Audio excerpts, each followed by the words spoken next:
그러므로 모든 악독과 모든 기만과 외식과 시기와 모든 비방하는 말을 버리고 갓난 아기들 같이 순전하고 신령한 젖을 사모하라. 이는 그로 말미암아 너희로 구원에 이르도록 자라게 하려 함이라. 너희가 주의 인자심을 맛보았으면 그리하라. 아멘. 얼마 전에 어느 TV 방송에 휴면 다큐 프로그램이 있었습니다.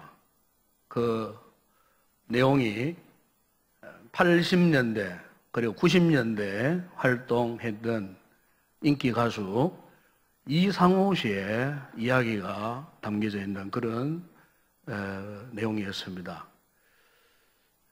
이 이상호 씨가 겉으로 볼 때는 굉장히 인기 있고 굉장히 행복한 삶을 사는 것 같았던데, 물론 그 과정에도 참 그런 피치 못할 어려운 사정이 있었습니다. 그것은 그의 첫 아들 이 성훈이가 발달 장애로 고생하는 에서는 참 안타까운 그런 마음으로 그 프로그램을 볼 수밖에 없었습니다.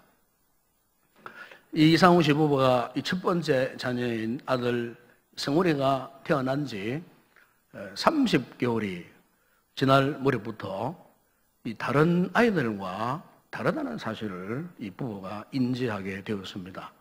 대개 이제 아이들이 자라나서 한 30개월쯤 되게 되면은 자연스럽게 엄마, 아빠라는 말을 하게 되는데, 이 성훈이는 도대체 엄마, 아빠라는 말을 제대로 하지를 못하는 것입니다. 그러다가 이제 갑자기 괴성을 지르고 밖을 뛰쳐나가는, 그래서 가만히 보니까 이 아이가 어리지만은 자신의 감정을 제대로 조절하지 못하고 있더라는 겁니다.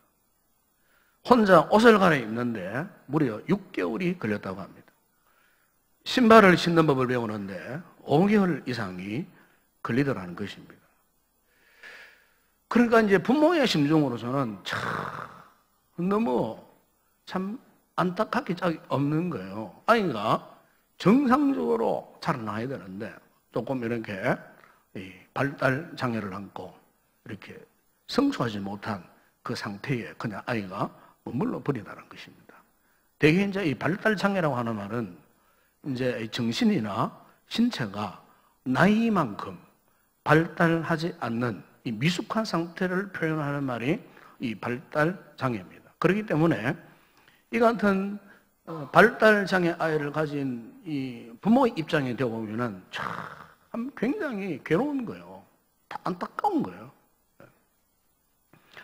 근데 여러분, 오늘 우리가 믿음 생활을 함에 있어서도 이 영적 성숙의 과정에서 이 같은 발달 장애가 있다는 사실입니다.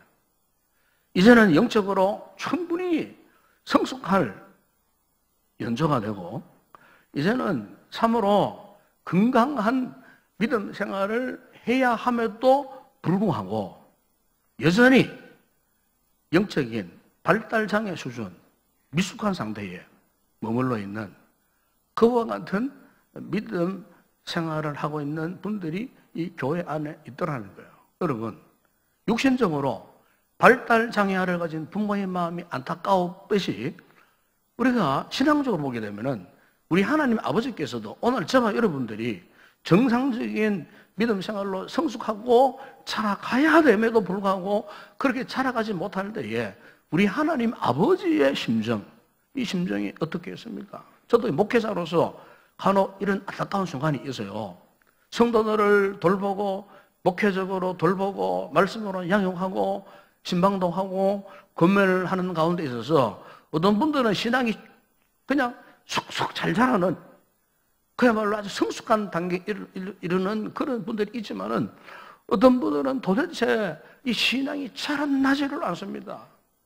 5년 전이든 10년 전이든 똑같은 그 모습, 그 수준 그대로 유지하는 이런 분들, 한마디로 영적으로 미숙한 상태에 있는 이런 분들을 보게 되면은 목회자로서 굉장히 안타깝기 짝이 없어요.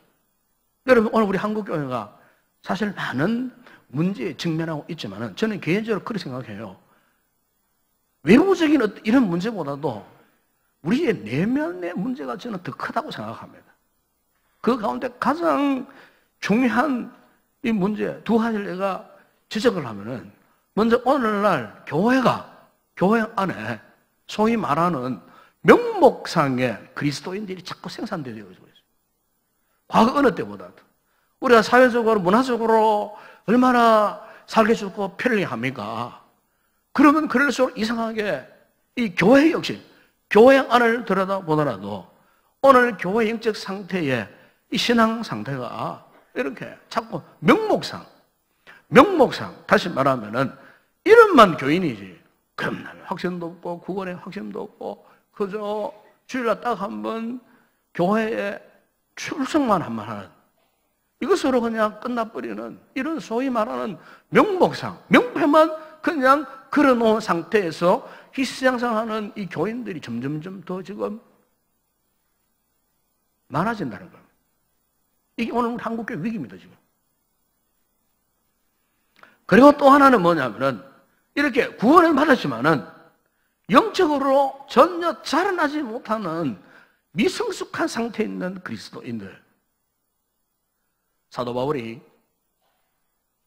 고린도 교회에 이 같은 부분을 지적을 하면서 고린도서 3장에 보게 되면은 이 미성숙한 상태에 있는 그리스도인을 이끌어서 뭐라고 표현했냐면 육신에 속한 그리스도인이라고 그랬어요.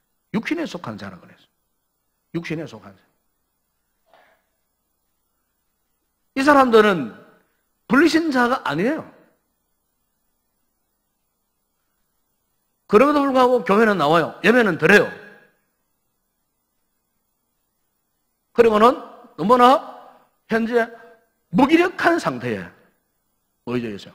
사명도 모르고 무슨 일을 해야 할지도 모르고 단순히 예배당 문만 출입하는 상태에 있는 바울이 바로 이런 사람을 일컬어서 고린도교회 성도를 향하여서 육신에 속한 자라고 그렇게 표현을 했어요. 여러분, 오늘 우리 주변에 보십시오. 영적으로 참 이렇게 도전하는 세력들이 많습니다. 온갖 죄악의 유혹들이, 세상의 가치관들이 그냥 도전해 옵니다. 수많은 이단들이 거짓 진리를 가지고 교회를 위협하고 성도들의 영혼을 위협하고 있어요. 그러나 저는 외부적인 그런 위협 문제들은 문제 안 된다고 생각합니다. 왜냐하면 오늘 우리가 하나님 앞에 내면적으로, 교회가 내면적으로 하나님 앞에 건강해지면은요, 외부적인 아무리 위협하고 거짓 진리를 유포하고 달려들어도 그런 세력들은 우리하고는 게임이 안 돼요. 문제는 우리의 내면이에요, 내면. 다시 말하면 오늘 우리 성도들이 명복상의 그리스도인이 아니고 미숙한 그리스도인이 아니고 참으로 하나님 앞에서 잘 훈련된 은혜가 충만하고 말씀의 역사를 우리가 경험하고 그래서 정말 우리가 성숙한 그리스도인이 되면은 외부적인 그런 문제는 절대로 문제가 될 수가 없어요. 문제는 뭐냐? 우리의 내면의 문제예요. 다시 말하면 우리가 진정으로 영적으로 성숙해지지 못한 이 부분, 이것이 사실은 우리 교회, 우리 한국 교회의 가장 큰 문제예요. 그러면 여러분, 오늘 우리가 어떻게 하면은 이같이 영적으로 성숙해지는 이 그리스도인이 될 수가 있겠는가? 오늘 저와 여러분은 이 부분을 놓고 좀 함께 이 시간, 짧은 시간이지만은 함께 한번 고민해 보았으면 참 좋겠습니다. 먼저 여러분, 우리가 이 영적 미성숙에서 탈출하기 위해서는요, 제일 먼저 우리 알아야 할 게 하나 있어요. 그게 뭐냐면은 영적인 자기인식입니다. 자기인식. 영적인 자기인식. 본문에 이 사도 베드로가 2절에서 이런 말씀을 하지 않았습니까? 갓난 아기들 같이 순전하고 신령한 저절 사모하라 그래요. 갓난 아기들 같이 순전하고 신령한 저절. 여기에서 갓난 아기는 상당히 긍정적인 의미에서의 갓난 아기입니다. 다시 말하면은 오늘 우리가 육신적으로는 다 나이가 연세가 연만하고 어른이 다 되었지만은 항상 우리 하나님의 자녀, 하나님의 백성들은 하나님 앞에서는 항상 우리 자신에 대한 인식에 하나님, 나는 어린아이와 같습니다. 마치 예레미야가 하나님 앞에 그렇게 고백했듯이, 하나님, 나는 영적으로 어린아이와 같습니다. 나는 아직 다 자라지 못한 아이입니다. 앞으로 나는 더 자라야 합니다. 더 성숙해져야 합니다. 항상 우리 자신을 바라볼 때 항상 이렇게, 하나님, 나는 어린아이와 같습니다. 나는 아직 영적으로 젖을 먹고 자라야 할 갓난 아기와 같습니다. 이런 자세를 가져야 돼요. 하나님 앞에서. 바로 하나님께서 오늘 우리에게 요구하는 것이 이런 모습이에요.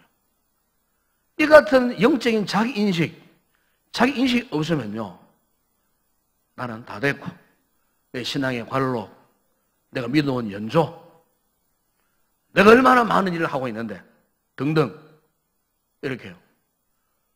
오히려 자기가 하나님 앞에서 아주 완숙한 그런 사람의 모습으로 마치 성인이 다 된 것처럼, 잘못하면 우리 하나님 앞에서 그렇게 교만해질 수가 있어요. 우리 영적으로 미성숙한 상태일수록 자꾸 이런 생각이 들어요. 그러나 영적으로 건강할수록 항상 하나님 앞에, 하나님, 나는 어린아이와 같습니다. 어린아이와 같습니다. 이게 긍정적인 어린아이의 모습이에요. 그러나 부정적인 어린아이의 모습이 있어요. 그걸 이제 사도 바울이 고린도 전서 그 3장 1절이야 2절에 보게 되면은 고린도 교회 성도를 향하여서 이렇게 경계를 했어요. 형제들아, 내가 신령한 자들을 대함과 같이 너희에게 말할 수 없어서 육신에 속한 자 곧 그리스도 안에서 어린 아이를 대함과 같이 한다. 그래요. 그리고 여기에 육신에 속한 자들 곧 뭡니까? 어린 아이. 아직 자라나지 못한 상태예요. 성숙하지 못한 상태예요. 어린아이 같은 상태예요. 여러분, 오늘 우리가 우리 자신을 긍정적으로 나는 하나님 앞에 갓난 아기 왔습니다라고도 하는 인식도 풀어주면은, 또 우리가 부정적으로 우리 자신을 한번 은밀히 한번 통찰해 보게 되면은, 내 신앙이 아직 어린아이 상태구나. 정말 어린아이 상태구나. 이런 인식, 이런 자기 인식도 필요하다 그 말입니다. 저도 목회자지만은 하나님, 나는 정말로 하나님 앞에 때로는 어린아이 같은 모습이 있습니다. 여러분, 어린아이의 특징이 뭡니까? 어린아이의 특징. 이 어린아이의 특징은요, 그 바울이 고린도전서 3장 2절에서 말씀하지 않습니까? 젖으로 먹이고 밥으로 아니하였노니. 밥을 먹을 줄 몰라요. 그냥 먹기 좋은 달콤한 꿀 같은 젖이라 먹을 줄 알지. 정말 딱딱한 거, 정말로 먹어야 될 양식, 이걸 씹어 먹지 못하는 거예요. 먹어야 되는데, 이제 밥을 먹어야 할 연령대가 되면 밥을 먹어야 되잖아요. 밥을 먹지 못하는 거예요. 딱딱한 음식을 먹지 못하는 거예요. 다시 말하면 말씀을 제대로 먹지 못하는 거예요. 그러다 보니까 영적 영양 결핍에 걸려 있는 거예요. 부정적인 의라의 모습 가운데 이런 부분이 있습니다. 영적인 이런 결핍, 영적인 영향을 제대로 공급받지 못해서 결핍 상태에 있는, 오늘 여러분 자신들을 한번 돌아볼 수 있기를 바랍니다. 과연 내가 하나님 앞에서 영적으로 영향이 결핍된 이런 어린아이 같은 젖만 먹을 줄 아는 이런 상태에 지금 내가 머물러 있지 않느냐 하는 거예요. 뿐만 아니고 이 같은 어린아이 특징과 또 하나가 1절에 보게 되면은, 오늘 한번 1절에 보십시오. 보면은, 그러므로 모든 악독과 모든 기만과 외식과 시기와 모든 비방하는 말 보십시오. 여기 보니까 이 어린아이의 이 특징이에요. 영적인 특징이 뭐냐면은 늘 뭡니까? 시기하고 미워하고 늘 비방하고 싸우기를 즐거워하는 거예요. 이 사도 베드로는 영적으로 우리의 성숙하지 못한 모습을 이렇게 어린아이로 비유하면서 이렇게 표현하고 있는 거예요. 사도 바울도 마찬가지죠. 사도 바울도 고린도서 3장 3절에 보십시오. 아까 인용했던 말씀 보게 되면은, 너희는 아직도 육신에 속한 자로다 너희 가운데 시기와 분쟁이 있으니 어찌 육신에 속하여 사람을 따라 행하면 안 되리요. 자, 여러분, 오늘 이 말씀 앞에 오늘 우리 자신을 다시 한번 돌아볼 수 있기를 바랍니다. 먼저는 우리 자신이 하나님 앞에 영적인 아이임을, 나는 지금 하나님의 영적인 영양분을 공급받아야 자라날 수 있다고 하는 영적인 그 어린 아이임라고 하는 이 겸손한 마음. 그리고 또 하나는 영적인 이 미숙한 상태에 있는 어린아이 상태에 있는 우리의 모습을 절감하고 각성하고 하나님 앞에 이 같은 우리의 미숙한 이런 부분들을 주님 앞에 고백하는 그런 귀한 성도들이 될 수 있기를 바랍니다. 그래야 우리가 영적인 새로운 성숙을 향하여 출발할 수가 있다는 것입니다. 그 다음에 또 하나 우리가 이 같은 성숙해 줄 수 있는 비밀 가운데 하나는 우리 성도들은요, 영적인 은혜를 체험해야 됩니다.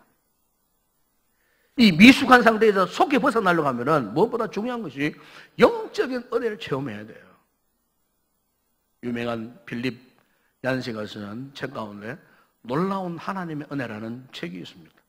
그 책에 보니까 이 하나님의 은혜에 대해서 이런 이야기를 했습니다. 은혜는 성육신이나 부활보다 중요한 기독교 신앙의 특성이다. 그렇게 이야기를 했어요.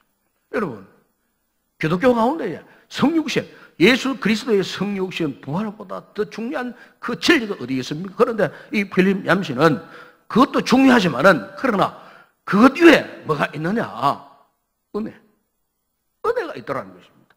그러니까 하나님의 은혜가 없이는 성육신도 없고 부활도 없었다는 거예요. 그러나 하나님의 은혜요. 그렇기 때문에 이 필립 얀시는 우리 기독교 신앙의 특성은 그 무엇보다도 은혜라는 겁니다. 은혜. 여러분, 오늘날 우리 주변에 이 세상에 수많은 종교들이 있잖아요.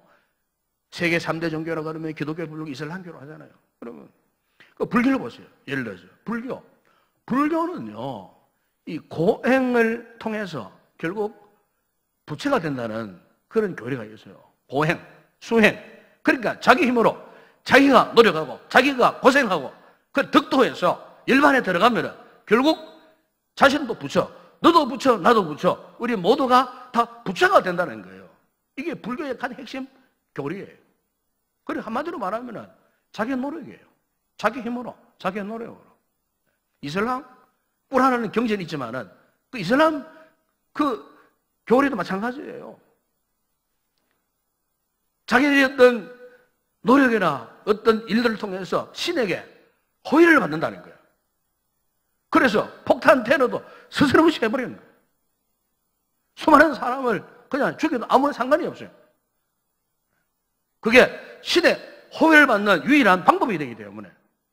그러니까 은혜와는 전혀 상관이 없어요. 힌두교의 경전 까르마를 보더라도 유대교, 우리 기독교와 비슷하지만은 이 유대교도 무엇입니까? 율법주의자를 아니면 율법주의자. 그러니까 자신의 스스로 율법을 수행하고 율법을 실천해서 하나님 앞에 인정받겠다는 거예요. 여러분, 그것도 잘못되었다 그 말이에요. 그러니까 이 세상적인 다른 여타의 모든 종교들 보게 해주십시오. 보면은 거기에는 은혜라는 용어가 전혀 없어요. 그러나 여러분, 우리 기독교에는 은혜를 항상 말합니다. 은혜를 강조합니다.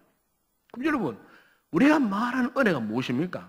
여러분, 여기 은혜라는 본래의 이 헬라말의 카리스라는 뜻이 뭐냐면은 받을 자격이 전혀 없는 사람에게 일방적으로 조건 없이 베풀어지는 사랑을 말하는 거예요.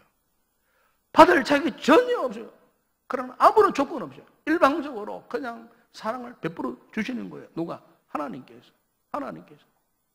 못나고 죄인들이지만 그러나 하나님이 우리를 부르시기 위해서, 자녀 삼으시기 위해서 우리의 어떤 노력이나 어떤 행위에 전혀 근거하지 아니하시고 일방적으로 그분께서 우리에게 이와 같은 놀라운 은혜를 베풀어 주신다는 사실이에요. 이게 은혜예요. 그래서 사도 바울은 에베소서 2장 8절이나 9절에서 말씀하지 않았습니까? 너희는 그 은혜의 믿음으로 말미암아 구원을 받았으니 이것은 너에게 난 것이 아니요 하나님의 선물이라. 행위에서, 그래, 행위에서. 우리 인간의 노력이나 어떤 공동은 아니에요. 행위에서 난 것이 아니니 이는 누구든지 자랑하지 못하게 하려 함이니라 그랬습니다. 여러분, 우리가 하나님 앞에 이렇게 이 구원을 받은 것은 우리의 어떤 의로운 행위로 말미암아 것이 아니라는 거예요. 우리의 구원은 전적인 하나님의 은혜로 가능했다는 겁니다. 오직 은혜로 구원받고, 오직 은혜로 하나님의 자녀가 되고, 오직 은혜로 우리가 그리스도인으로서 존재할 수 있게 하셨다는 거예요. 그래서 사도 이 베드로가 오늘 본문 외에도 고린도후서 그의 마지막 편지 3장 18절에 보게 되면 거기에 이런 말씀을 한 적이 있습니다. 그 보면은 오직 우리 주 곧 구주 예수 그리스도의 은혜와 그를 아는 지식에 자라가라. 여러분, 우리가 영적으로 성숙한 단계로 자라가는 것, 구주 예수 그리스도의 은혜를 경험할 때 자라갈 수가 있습니다. 그러므로 여러분, 오늘 우리 성도들은 은혜를 사모해야 됩니다. 오늘 저와 여러분이 신앙이 건강하다는 증거가 뭔 줄 아십니까? 신앙이 건강하면 건강할수록요, 은혜에 대한 사모함, 목마름, 배고픔이 있습니다. 은혜에 대한 영적인 갈증. 만약 여러분 가운데 나는 더 이상 은혜를 사모하지 않는다 하는 그런 분들이 있습니까? 그분은요, 지금 영적으로 심히 큰 병에 걸려 있는 거예요. 은혜에 대한 사모함이 사라져버렸어요. 갈망, 배고픔이 사라져버렸어요. 그럼 반대로 말하면 영적으로 지금 질병에 걸려 있는 거예요. 여러분, 사람이, 오늘 우리가 믿음 살아가면서 은혜에 대한 사모함이 사라져 보세요. 그러면요, 곧장 우리의 삶이 마치 사막처럼 되어버려요. 예레미야 17장에 보시면은 거기에 두 종류의 나무가 나와요. 한 나무는 광야에 심어진 뜰기나무가 있고, 한 나무는 물가에 심겨진 나무가 있어요. 여기서 한마디로 무엇을 말씀하느냐면은 은혜를 사모하는 사람과 은혜를 거부하는 사람의 모습을 지금 이야기하고 있는 거예요. 은혜에 대한 목마름이 없는 사람, 마치 사망에 뜰기나무 같을 것이라는 겁니다. 그 근근하고 강건한 그 땅, 아무런 열매가 없어요. 그래서 성경은 그와 같은 인간의 모습을 마치 하나님을 떠나고 사람을 의지하고 혈육으로 권력을 삼은 자처럼 마치 저주받은 상태에 있는 그런 사람. 은혜를 떠나면 마치 오늘 우리의 삶은요, 사막같이 뜰기나무에 심겨진 그 나무처럼 저주받은 상태가 똑같이 그렇게 되어버린다 그 말입니다. 은혜를 떠나버리면 우리는 아무런 인생의 가치가 없어요. 의미도 없어요. 그러나 은혜를 사모하고 은혜를 갈급하게 여기고 은혜 속에 머물며 마치 물가에 심겨진 나무, 그 나무는 그 잎이 청청합니다. 가뭄은 행와도 걱정이 없습니다. 결실이 그치지 않습니다. 항상 풍성하고 기름진 삶을 살아간다는 거예요. 여러분, 오늘 우리가 왜 영적 은혜를 사모해야 되느냐? 이 은혜 속에 우리가 살아가야 되느냐? 바로 그것은 우리의 이 믿음의 모습이 이렇게 성숙하고 건강하고 기름진 그와 같은 삶을 살기 위해서요. 그래서 우리가 은혜를 사모해야 되는 거예요.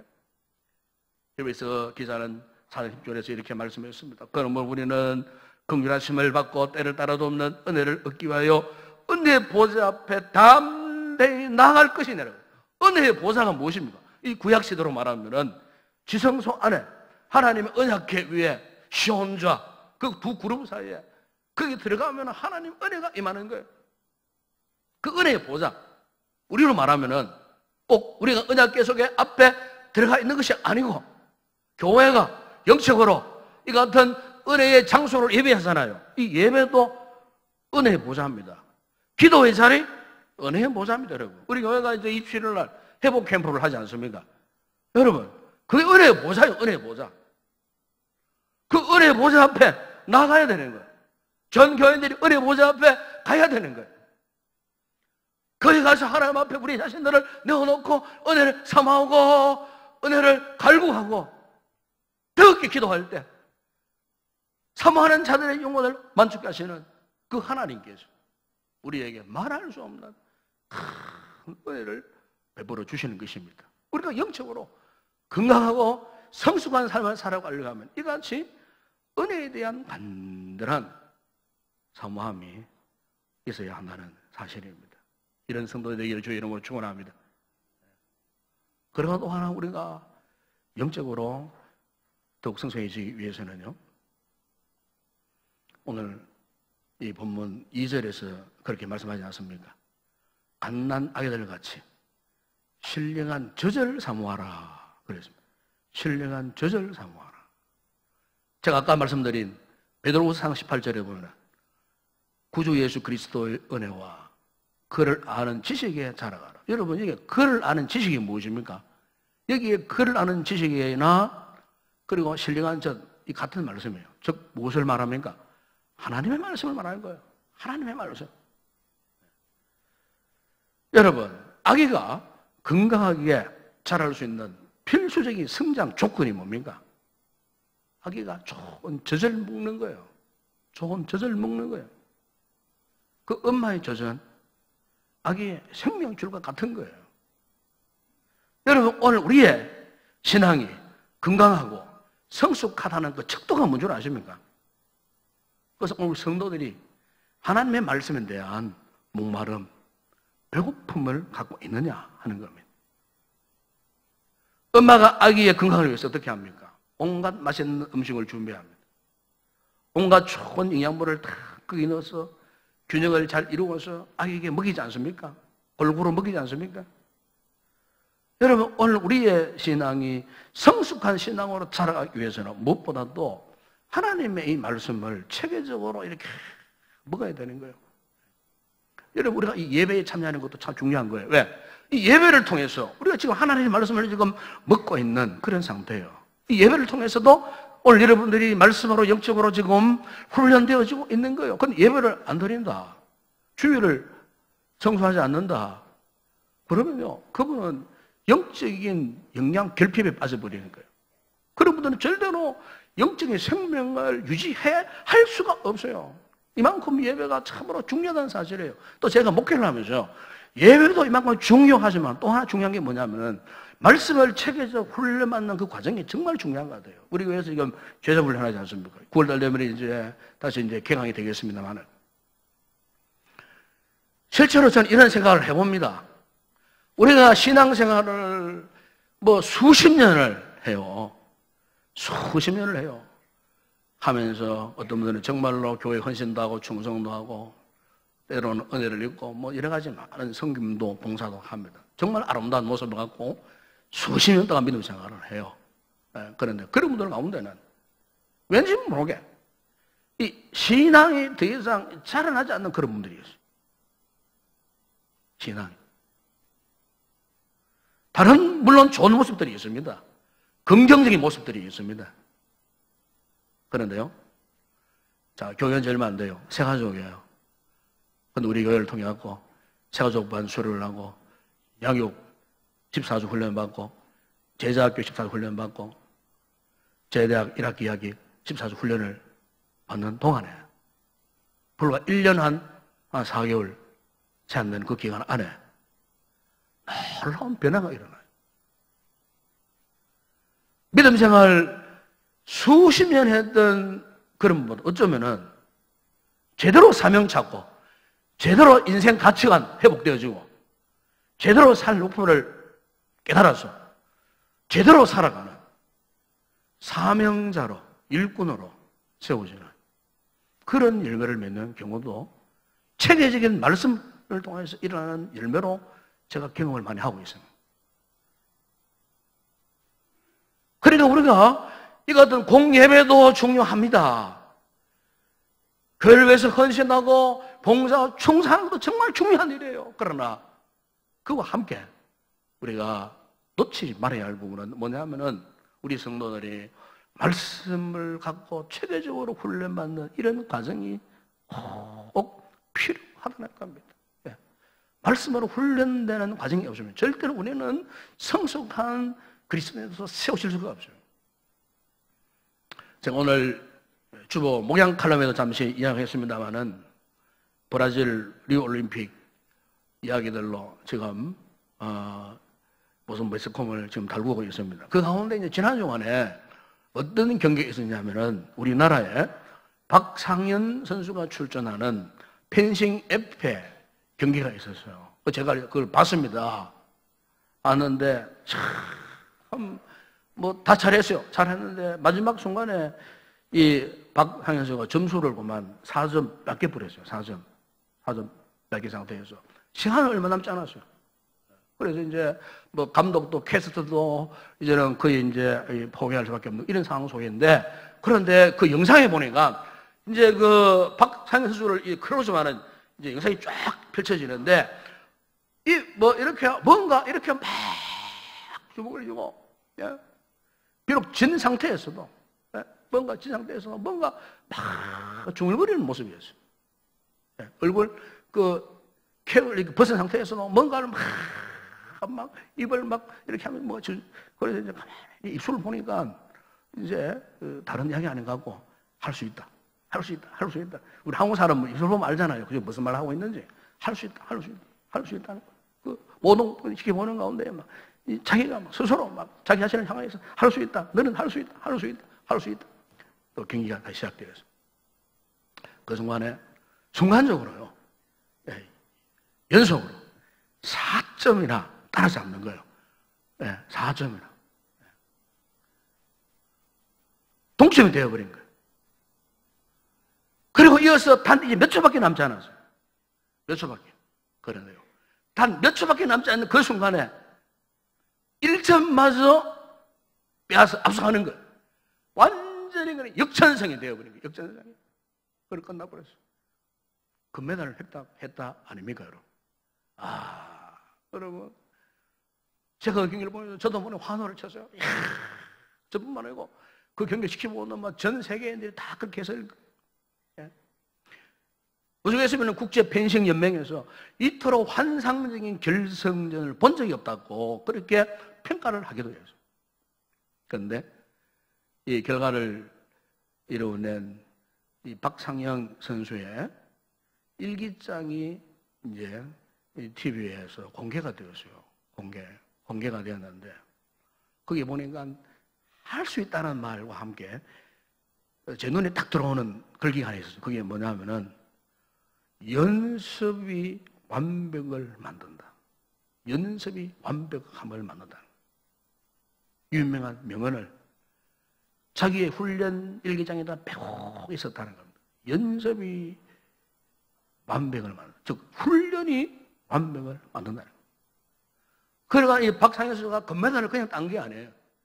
오랜 시간 자신을 통제하고 그리고 자신과의 싸움과 훈련받는 과정에 온갖 마음의 상처들 이런 것들이 있음에도 불구하고 고된 훈련을 묵묵히 견디고 인내하고 이루었기에 마지막 그 순간에 황홀한 금메달을 목에 거는 순간을 맞이할 수가 있었다는 사실입니다. 참 여러분, 오늘 우리의 영적 성숙의 비결로 저는 그렇다고 생각합니다. 영적인 연습, 훈련이 필요합니다. 은혜를 사모하고 그리고 말씀의 은혜를 사모하고 말씀으로 잘 훈련되어질 때 오늘 명목상의 교인에서 영적 미숙한 상태의 교인에서 벗어나서 참으로 주님이 기뻐하시는 성숙한 그리스도인으로 성장하게 되는 줄로 믿습니다. 오늘 저와 여러분에게 이와 같은 신앙의 결단이 있기를 바랍니다. 하나님 앞에서 참으로 영적인 자기 인식과 함께 영적 은혜를 우리가 사모하고 그리고 말씀의 은혜를 간절히 사모해서 잘 훈련되어져서 참으로 하나님이 기쁘게 사용하시는 성숙한 믿음의 성도 되기를 주의 이름으로 축원합니다. 기도하겠습니다. 우리 아버지 하나님, 우리의 부정함을 아시는 주님, 우리를 자라게 하시고 키우시고 종국적으로 성숙한 주님의 사람으로 세워가시려고 우리를 이곳에 부르셨는 줄로 믿습니다. 오늘 말씀처럼 아버지, 우리가 먼저 하나님 앞에 영적 은혜를 입지 않고서는 성숙한 단계로 나아갈 수 없습니다. 말씀에 배고픔, 갈망함이 없이는 우리가 결코 믿음의 성숙한 자가 될 수가 없습니다. 주님, 우리를 양육하시고 우리를 키우시고 우리를 자라게 하여 주시옵소서. 그래서 은혜와 말씀으로 잘 훈련된 성숙한 그리스도인들이 다 되게 하여 주셔서 이 마지막 시대에 주신 귀한 사명 감당하는 우리 모든 성도들 되게 하여 주시옵소서. 예수님의 이름으로 기도드리옵나이다. 아멘.